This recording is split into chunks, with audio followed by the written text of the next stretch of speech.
Hey y'all, it is 9 o'clock on Friday night, so welcome to Friday Night Live.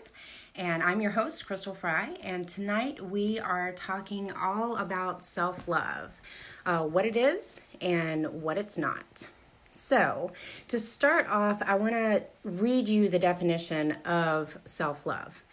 It is defined as love of self or regard for one's own well-being and happiness, chiefly considered as a desirable rather than narcissistic trait. So let's also define narcissistic.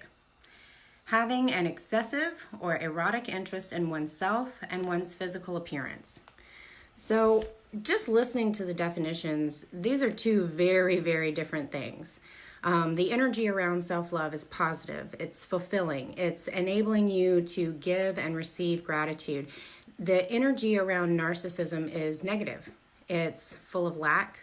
It's void of gratitude completely. So when you're thinking about self-love and love of self, I know a lot of times we kind of get that twisted. We kind of get that moved around into thinking that, well, self-love is, if I love myself, if I'm only centered on myself, I'm being self-centered, self-focused, all that kind of stuff. That's not what self-love is. Self-love is not a selfish love and only thinking about yourself. Rather, self-love is an appreciation and an acceptance of the beautiful creature that you are, of the person that you were created to be. It's appreciating who you are, flaws, insecurities, all of that stuff. It's appreciating who you are, it's accepting who you are, and it's loving yourself really in spite of all of those things that you may consider to be your flaws or your defects. It's an understanding that you were created with a purpose, even if you're not sure what that purpose is. And for a lot of years, I really wasn't quite sure what my purpose was. So I understand the concept of being created for a purpose, even though you don't really know what it is. But self-love is an understanding that you have value, that you have meaning, that you matter, that you do indeed have purpose, that you are here for a reason. Self-love means taking care of yourself. It means making sure that you're mentally, physically, spiritually, emotionally taking care of yourself. It means that you're not allowing yourself to get burned out. You're not allowing yourself to push yourself past the point of being able to function in a quote-unquote normal capacity because you've given everything that you've got and you've got nothing left. That's not self-love. Self-love is not, it's not trying to pour from an empty cup, because you can't do that. And women especially have an exceptional capacity to love and to give and to nurture. And that is one of the incredible things about women. But oftentimes we do that at our own expense, to our own detriment. And so that is one of the difficulties in understanding and learning how to love yourself and how to do that in a healthy way so that you can be the kind of person who can continue to take care of other people because you are filling your own cup, because you are taking care of yourself. Hi, Greg. Hope you're enjoying the show tonight. So as we're talking about self-love and how we oftentimes can do that to our own detriment, that was really my story for a long time. I was that person who would work countless hours. I would spend nights and weekends. The 5 years that I spent getting my degree, that's all I did. I would work my full-time job. I would come home. I would feed the kids. I would try to spend a little bit of time with my husband. Everyone would go to bed, and then I would do homework. And I would stay up until midnight, 1 o'clock, 2 o'clock in the morning. I would try to sleep for a few hours. I would get up at 5. I would do it all over again. I was exhausted. I mean, exhausted. If there's a word past exhausted, that was me. I would find myself in a situation where my body would literally start to shut down on me, and I would have to spend an entire day sleeping just to try to function again. That is not an example of self-love. That's not me understanding what my needs are and needing to take care of myself in order to continue to be at my best so that I can take care of others. And, honestly, when I look back on that period of my life, it's really a little I kind of amazed myself a little bit how I was able to continue to keep that pace for so long. And I know that there are a lot of people who do that now. I know that there are people who think that that is the way that you have to function in order to get ahead, but it's really not. You're actually so much less able to do the things that you want to do when you're running yourself down. Thankfully, I am not in that space anymore. I understand my value, I understand my worth, and I also understand that I don't have to prove myself to anyone. What I do now, I do it because I choose to. I understand the potential consequences. I understand the outcomes of what my choices are, and I accept those. Sometimes I have to say no to things that otherwise I might really want to do because that particular activity is going to compete with my ability to really be able to pour into other people the way I want to, because I'm going to be too drained. And so really being aware of your time. Our time is our most precious resource. Once you give someone your time, you can never ever get it back. Giving someone 20 minutes of your time is 20 minutes of your life that you no longer have. And it's a very precious gift, and we oftentimes don't take into consideration how much of our time we are giving to others, whether it's working ridiculous hours, whether it's being involved in every single activity that comes across your desk.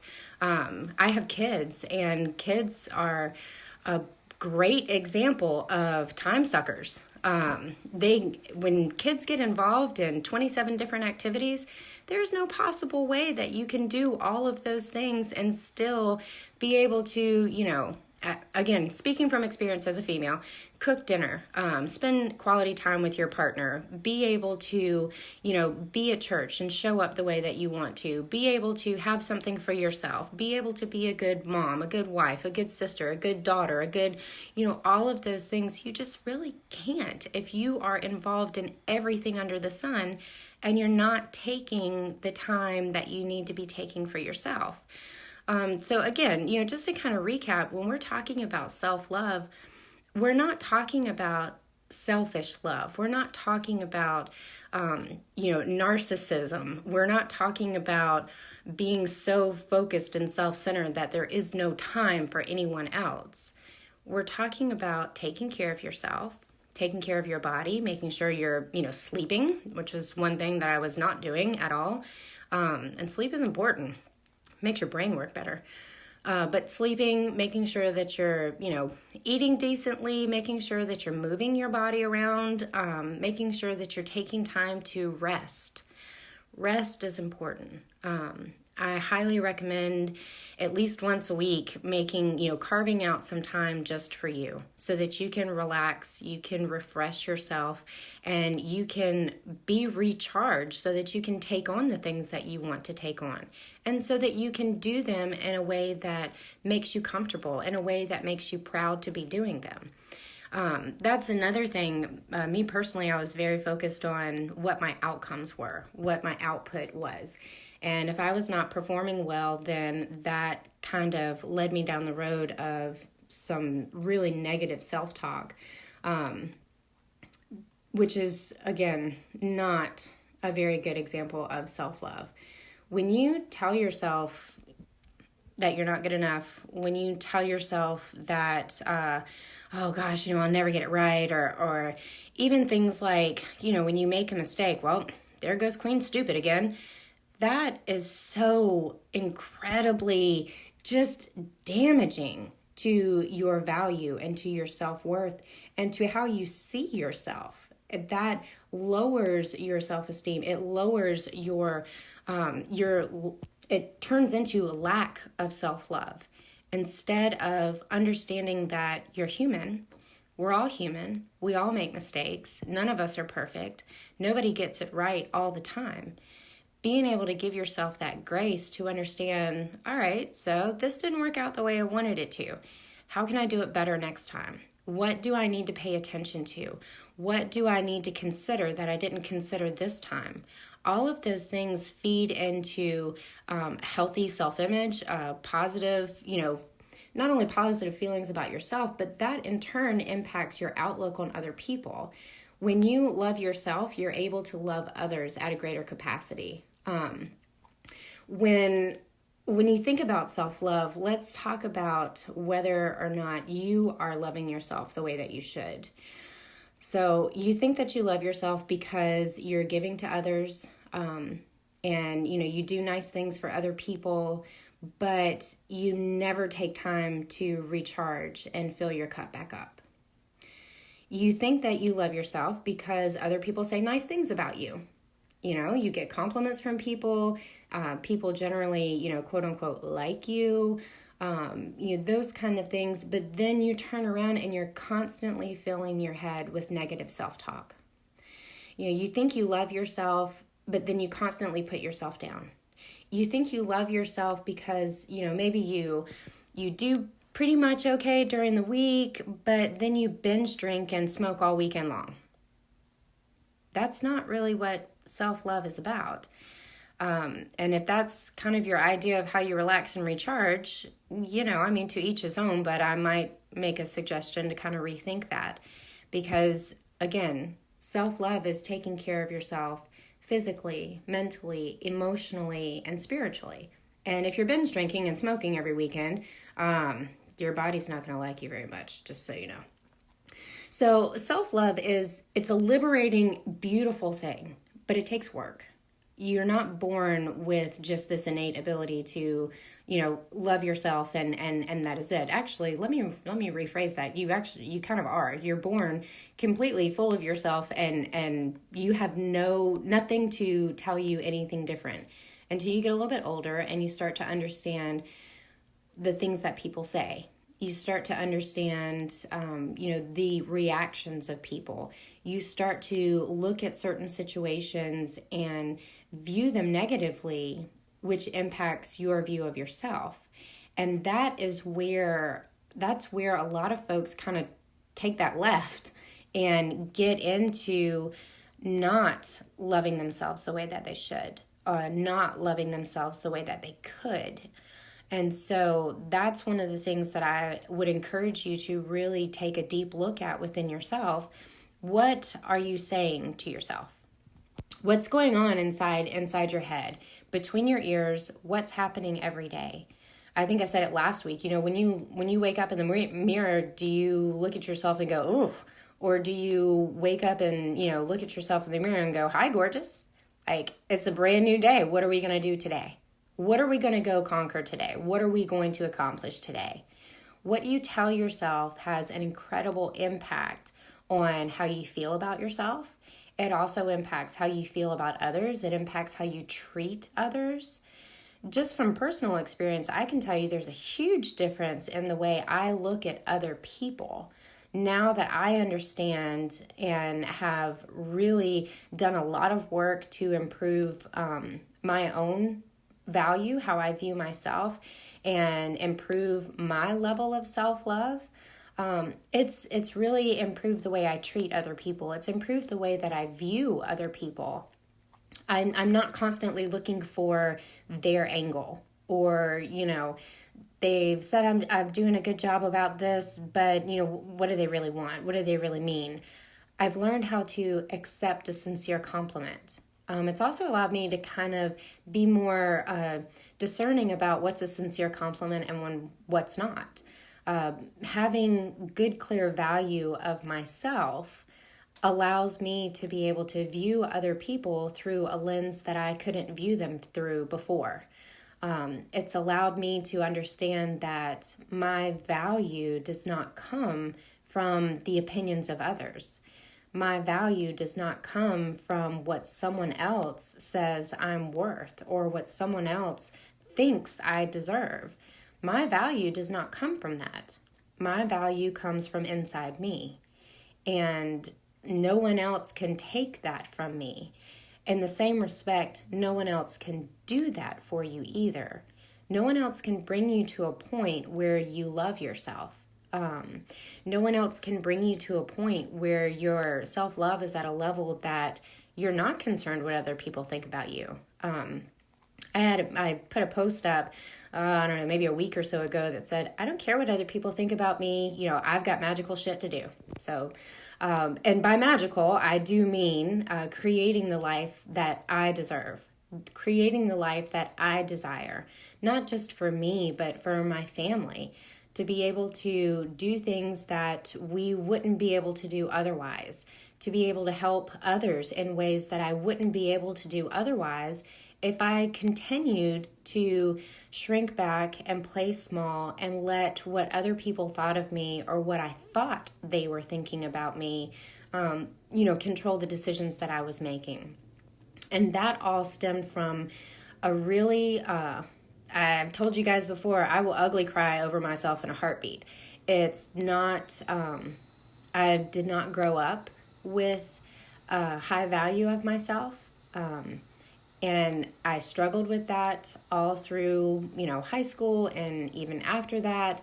And, got married and had kids and even still struggled with understanding what value I had and what value I could give to others. I just didn't really feel like I had a lot of it. I did a lot of things and a lot of people liked me. And people weren't abusive to me, but that didn't really matter because it wasn't coming from the inside. The feelings of self-love, the feelings that I am worthy, the feelings that I have purpose, I have meaning, I am here for a reason. That had to come from, from inside me. No one else can make you believe that about yourself. They can tell you that.